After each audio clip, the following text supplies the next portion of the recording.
Hey everybody, it's Aunt Bibi. Today is Monday, October 28th, 2019. I'm Barb Hammer. So I'm doing another video about Catalonia and the Catalan independence movement. So my last video was making the connection between the Hong Kong protests um, and what's going on in Catalonia now. And there's some background information. But I was starting to see something familiar things in Catalonia, like what followed in Hong Kong, and I've seen similar things in Indonesia, and there was uh something going on with the protests there, and I learned that there was an independence movement in Indonesia too, West Papua. Excuse me. And in my last video, I also made the connection between Hong Kong and the Maidan Revolution in Ukraine in the winter of 2013-2014. So the Hong Kong terror protests have turned into riots and terrorism. They're modeled after Maidan. And then they were using similar protest methods in Indonesia as they use in Hong Kong, and there's some figures that I connected between Hong Kong and Indonesia. So I saw something strange going on in Catalonia, and I was aware of the 2017 independence referendum. So I kind of talked in the last video about what was making me suspicious, and I've been digging quite a bit. And there's a lot of background information. Um, and there was a connection in Catalonia to Maidan. So there was some propaganda. There were a couple of propaganda videos that were very similar that were used in both places. So I have to explain that I'm not saying that all the protests in Catalonia have been hijacked. I'm saying the movement overall has been hijacked. So there are people who feel a great attachment to Catalonia, and they are bound and determined to have an independent Catalonia, and they can do whatever they want. And I've been in communication with a couple of people in Catalonia, one of whom is Catalan and speaks Catalan, and the other is not from Catalonia but has lived there for several decades, and I think speaks Catalan or some Catalan. Um, so anyway, um, I'm not trying to be disrespectful of people's rights to protest or want something, or if I sounded as though I was downplaying the police brutality in 2017, I'm sorry, I didn't mean to say that, but it was exaggerated, I will say. So some people might say, oh, there were people killed, but I can't find any information that anyone was killed in 2017. And in fact, I've found from multiple sources, not just, if people get upset with me using a certain source, there are many sources that say that the numbers of people injured were grossly exaggerated, and they were terrible scenes. The police were throwing people around and hitting them, and it was really ugly. Um, but it ended up, but it wasn't nearly so many people injured. A lot of people shaken up, and there were injuries, but I think very few people actually had to be treated or go to the hospital. I'm not sure, but the numbers were just grossly exaggerated. But it was bad. There's a lot of police brutality in 2017 during the independence referendum. So anyway, I want to talk about the Julian Assange connection to Catalonia back in 2017. And this is a video um, where Julian Assange appears on Democracy Now!, which is basically a propaganda outlet now. And I learned that in 2016. So anyway, he's speaking on October 21st, 2017. So the referendum was held on October 1st, and I think they later declared independence And then the Spanish government arrested a number of the independence leaders. So, anyway, let's hear what Julian Assange says about Catalonia. And it's a short clip. It's a minute and 46 seconds, so not too long. But it's interesting, some of the things that he says. Oh, so I should say, first of all, so if you're not familiar with my views about Julian Assange, so Julian Assange is a CIA asset, and WikiLeaks was a CIA honeypot. And so Julian Assange and his whole operation, his whole story and everything is just a psychological operation to fool people. So he builds trust, and so they put out some truth, but ultimately it's to build trust so that he and WikiLeaks can push the official narrative, and primarily to promote regime change. Um, and so if you put out a little bit of truth, people will think you're trustworthy, and then they will accept the propaganda then. So that's his role, and that's WikiLeaks' role. And it's interesting, not just Julian Assange, but Edward Snowden was very vocal about Catalonia. And Edward Snowden is also another CIA asset. And so he put out, yeah, WikiLeaks and Edward Snowden actually put out information that was already known to the public. So people keep saying, "Oh, but they exposed the government, they exposed the system." No, they did not, and they are both neoliberals. And there were other figures who talked a lot or supported the Catalonia referendum and independence, and that includes Noam Chomsky, and he's another dodgy character. So anyway, I just want to play this video, and there's some things that he says that are very interesting. So anyway, I'm having problems with my software, and there seems to be a delay or something. I did a test, so I'm gonna just pause a second before I play this because there's something weird going on with the software. There is a historic event occurring this afternoon involving Catalonia that could well change the nature of Europe, what forms of repression are acceptable within the Western world, and what moves populations can take in order to resist repression and come together to secure their self-determination. This has been the greatest Gandhian project that has occurred. Millions of Catalonians turning out to vote in the street, being beaten aggressively by Spanish security forces, being hacked by Spanish security forces, having their telephone exchange occupied, having their political leadership arrested, being threatened, as we saw today, with rebellion and put in prison for a minimum of 25 years. That is going to spread throughout the Western world. The lessons of this are going to spread throughout the Western world to, yes, to secessionist movements, but also to the states trying to repress them and to repress people's struggles for self-determination in general. The discipline with which the Catalan population have carried out their referendum is astounding. Astounding. The millions of people going to the polls, being beaten by the police, and not one image of them fighting back. Not one image. That's incredible discipline. It's similarly in the marches and so on. And if the US left is not absolutely obsessed with what is happening there and the redefinition that is occurring of the nature of the relationship between population and state, well, I mean, I have no time for you. There is a historic... The redefinition that is occurring of the nature of the relationship between population and state, well, I mean, I have no time for you. Sorry. So it's very interesting what he says.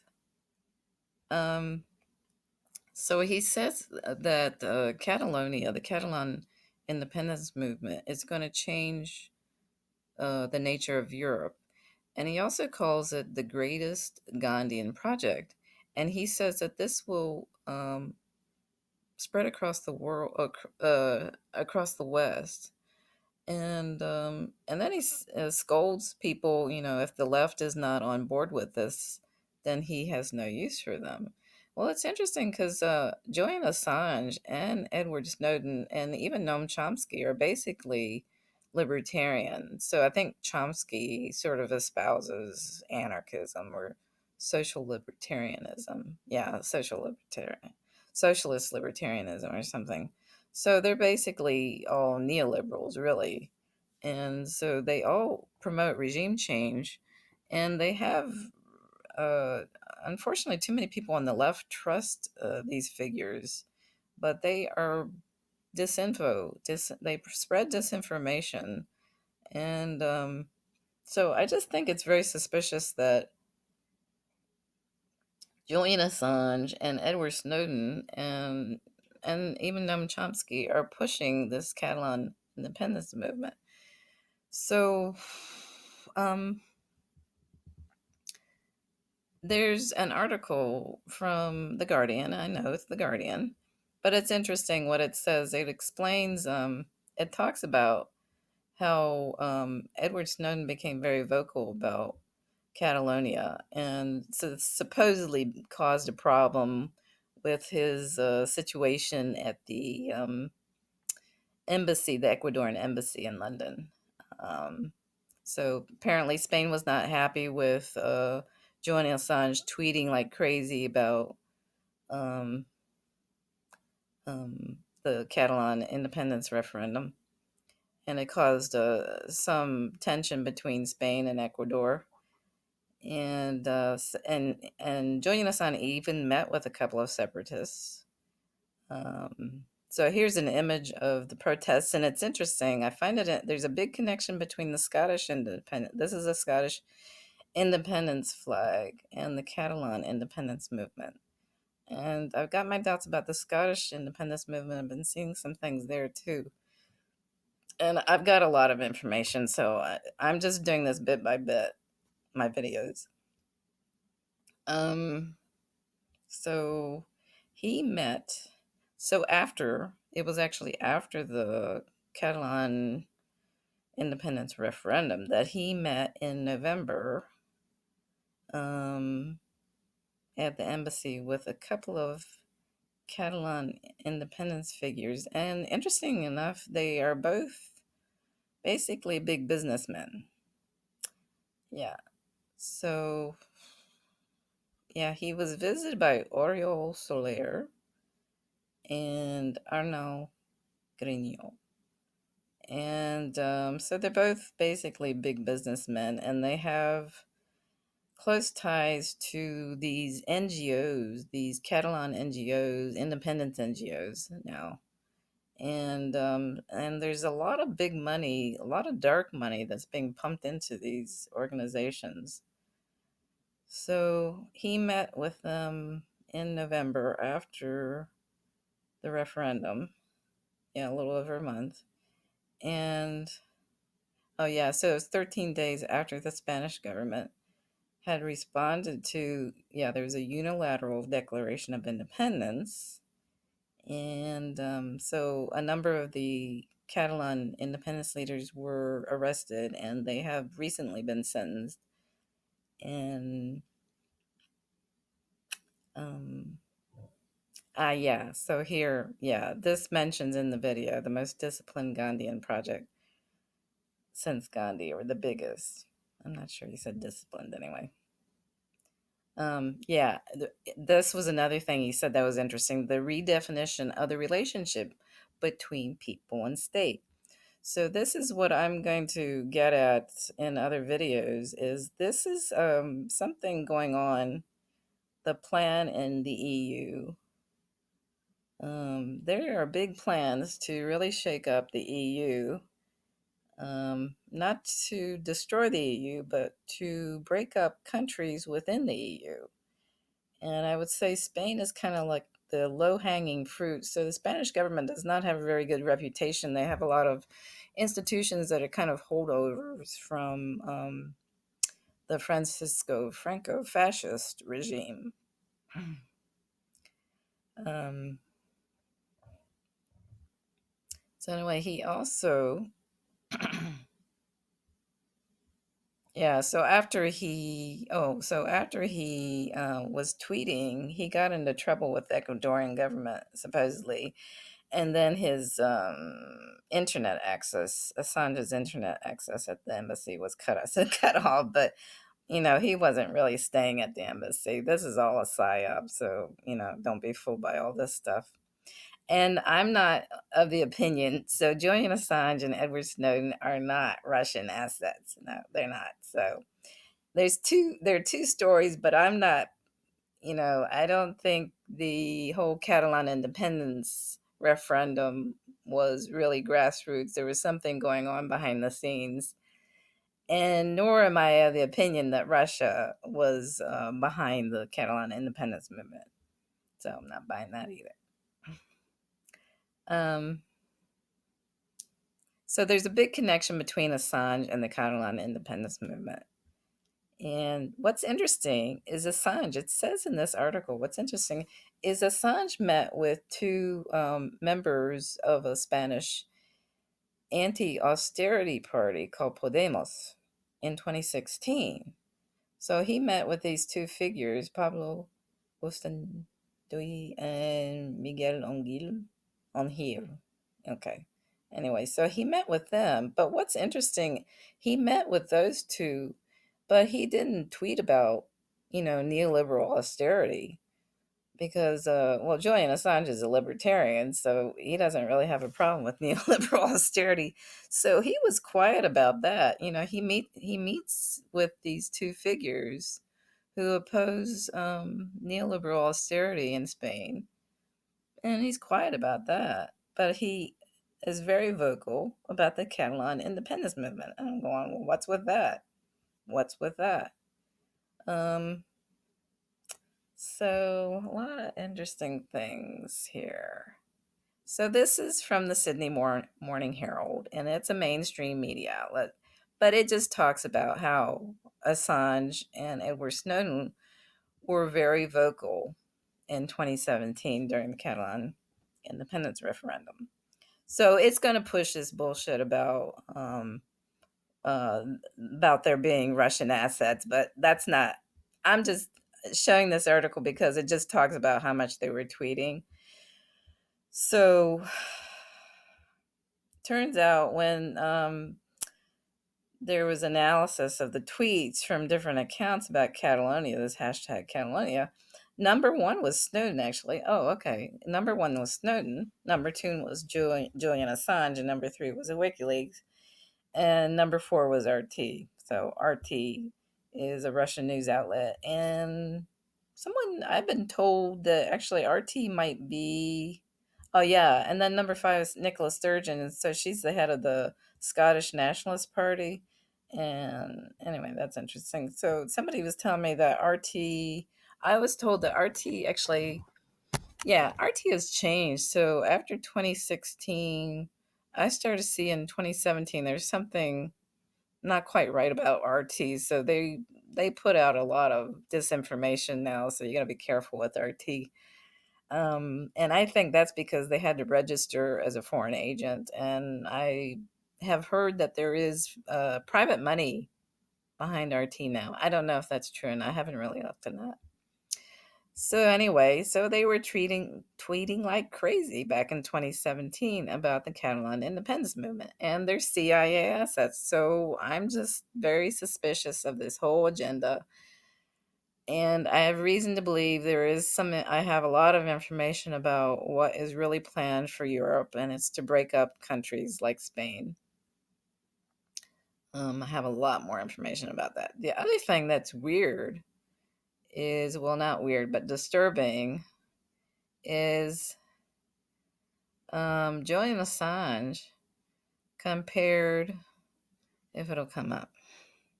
Julian Assange, so this is the Defend Assange campaign, and that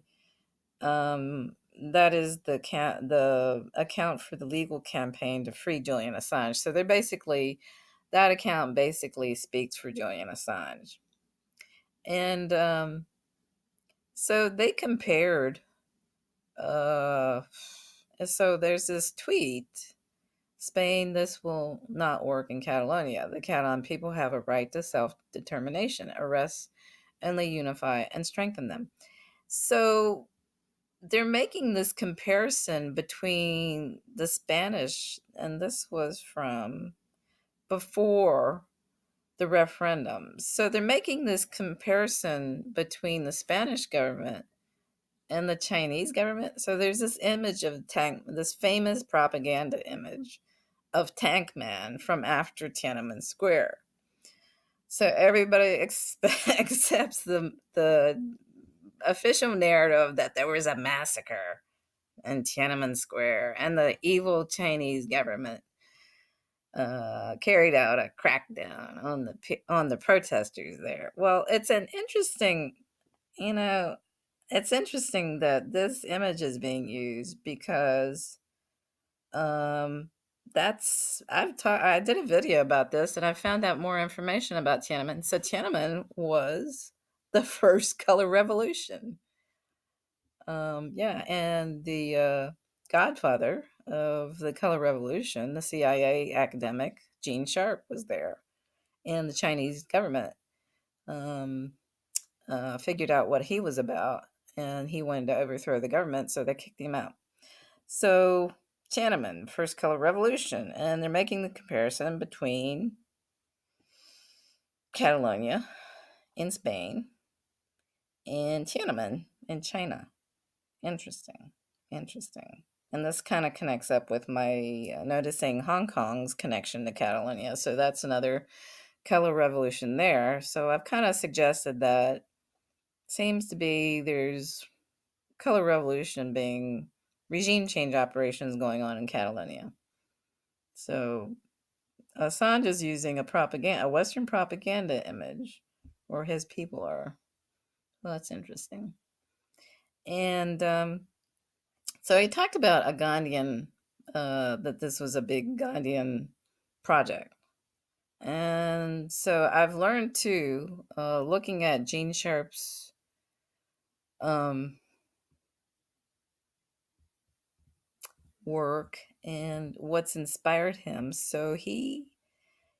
Gene Sharp. So he claims Mahatma Gandhi, Mohandas Gandhi, was a big inspiration.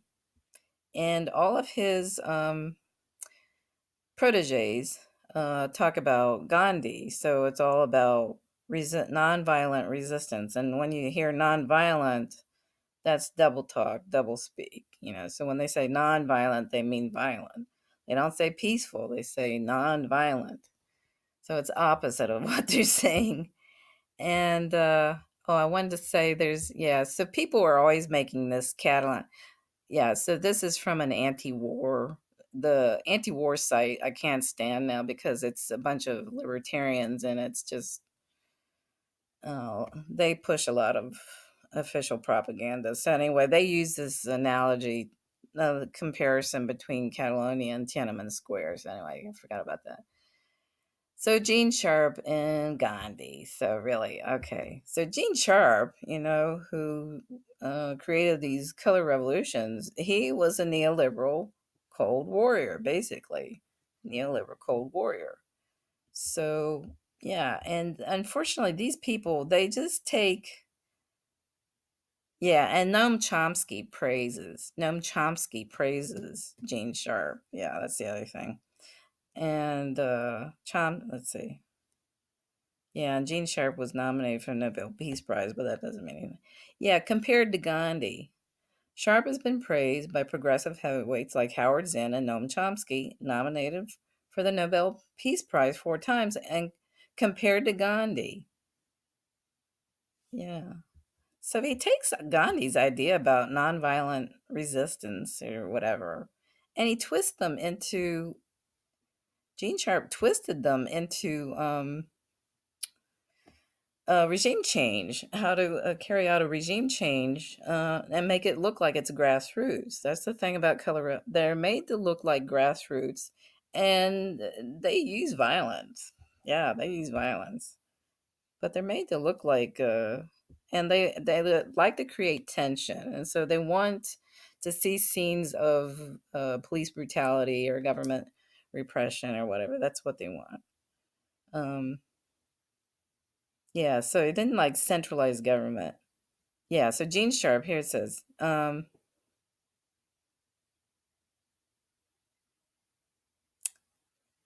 Sharp saw centralized government as the key vector of violence in the modern world. Yeah, so he was a neoliberal. He didn't like strong governments. He supported decentralizing state functions to independent, non state institutions. Yeah, so it was a neoliberal Cold Warrior. So it's a very good article here about. There's a lot of stuff, good stuff about Gene Sharp.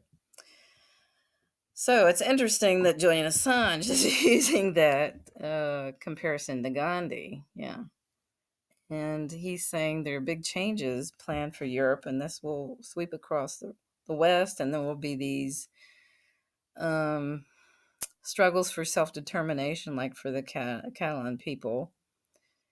Um, yeah, so it's very disturbing to me. It's very disturbing that Julian Assange and Edward Snowden and other dodgy figures are connected to this Catalan referendum and Catalan independence movement. And it's just, and I do think that Spain is the low hanging fruit. So there are a lot of problems, the Spanish government, and it's very polarized there. Um, so there's no winning side in Spain, really. But if I lived in Catalonia, I would be very enthusiastic about the culture and the language and speak the language. And I would support Catalan autonomy and a better deal for Catalonia. But I would not. I would have. I would be. I would not support. I do not support Catalan independence. I mean, that's just my position. That's up to the people. But knowing what I know, I wouldn't support it. And yeah, this whole it's if you look at everything I've looked at, and there's so much more to say, I get overwhelmed. There's just so much. So this is Sergio Popovich's Twitter account, and Gene Sharp was one of his mentors. So he has pinned on his page this image. It's a video, um, and it says, "You feel like it's the time for defending democracy." And you got to beware of these buzzwords like democracy. They don't really mean democracy. They mean mm, neoliberalism and regime change. So here's Mahatma Gandhi. I don't know who all these figures. So I know that's Martin Luther King. That's another thing. They say they are inspired by Martin Luther King, who was inspired by Gandhi. And this is Pussy Riot, that ridiculous Russian regime change bunch. Um, yeah. So it's just weird. There's this big connection between Catalonia and Julian Assange. And Julian Assange does not talk about neoliberal austerity. He doesn't talk about stuff like that. So it's very questionable why he's talking about Catalonia. And here is an image of this is Carlos Puigdemont. He's the former leader of Catalonia, and he is living in exile, supposedly, in Brussels, which is the headquarters for the EU and NATO. And if they did not like the guy, or if he were a threat to the EU, would he be allowed to live in a villa in Brussels? I don't think so. So, yeah. So there's a lot of stuff between, you'll see. Oh, and they will talk about Julian Assange in the Catalonia Parliament, and they hold a thing every year on Julian Assange's birthday on July 3rd, free Julian, and it's just incredible. The connection between Julian Assange and Catalonia. Yeah, it's interesting. And it just makes me wonder. I mean, I know a lot more about what's going on. There's a lot of dark money, but the Julian Assange connection is very, very troubling. The Edward Snowden connection is very troubling. um, Noam Chomsky, who's a big fan of the Greater Kurdistan Project. And yeah, you can make comparisons between this struggle for self determination between the glorious Kurds and, I don't know. It's just sad. It's a sad situation. So the two couple of people I've communicated with, they supported, I think, Catalan independence, but they have changed their minds now that they've been watching things more closely and realize what's wrong. So, I mean, the people in Catalonia have a right to decide what they want to do. And unfortunately, the Spanish government, they cracked down on that referendum, and that's what the Catalan independence leaders wanted. They wanted that crackdown, but probably would have gone better if the referendum had been allowed to proceed. And I don't know that there were a lot of irregularities in the vote. And there are multiple sources that say that the Catalan government said that there was a 43% turnout. Now, some of it was suppressed, or a lot of it was suppressed, but they claimed there was 90% support. 90% of the people voted yes for independence, and they weren't given a choice between independence and it was either yes or no. Yes or no. They weren't given a choice, a better form of autonomy. They weren't given that as a choice. So maybe if the Spanish government had allowed the referendum to go ahead, then things would have died down. I don't know, but there is more support for independence, I think, now because of what happened in 2017. So I'm not sure that it would have won. I think a lot of people doubt that it would have won the referendum in 2017. They don't think that it would have won in 2017, but it might very well win now if they held one. And I think they do plan to hold another referendum in 2 years. That's what I understand. So there's a lot more to say, but keep in mind, I think my argument is they want to break up. The goal is to break up governments just like China. So that's always been the West regime change goal. They want to break up China. So now and they've done that in Eastern Europe. They've done that, and that was probably what they wanted to do in Tiananmen, was to create a civil war in China and break up the country, but that failed.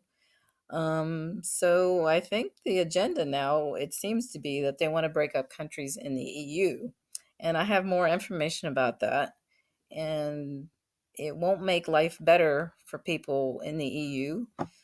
And especially in Catalonia, which is a very affluent area, the most affluent part of Spain, and one of the most affluent parts of the EU. So, anyway, that's all for now. So, that's my bit of information about Julian Assange and his connection to Catalonia.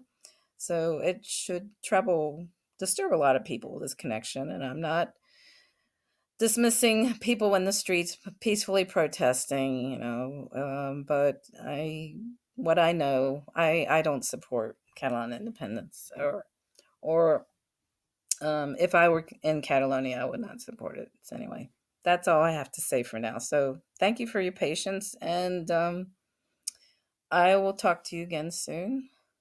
Take care. Oh, I have to run my video a little bit longer because the software tends to cut it off. So I'll just show my tabs while it's running. So anyway, thanks for listening. Bye.